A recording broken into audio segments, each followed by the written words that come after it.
Google has now added a way to create easily formatted tables in Sheets with one click, something Excel has had for years. I use Google Sheets just because I don't pay for Excel, but I mean, Excel is like, when people talk about spreadsheets, Excel comes to mind. I mean, Google Sheets has been lacking for a little bit. They're catching up now, especially with this over here, but you can see this really, really cool feature here that, I mean, Excel has had forever, but whatever. So you'll see they select all the data, right? They go over to format, down to convert to table, and then boom, it's a table.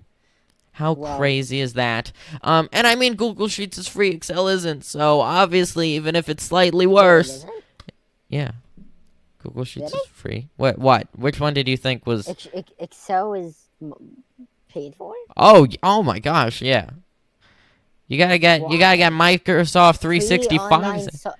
Free online spreadsheet software. Oh, they do have the online version for free, but the one you download, which is a lot more powerful, is paid. Gotcha. So yeah, who knows? Was this feature in the online version?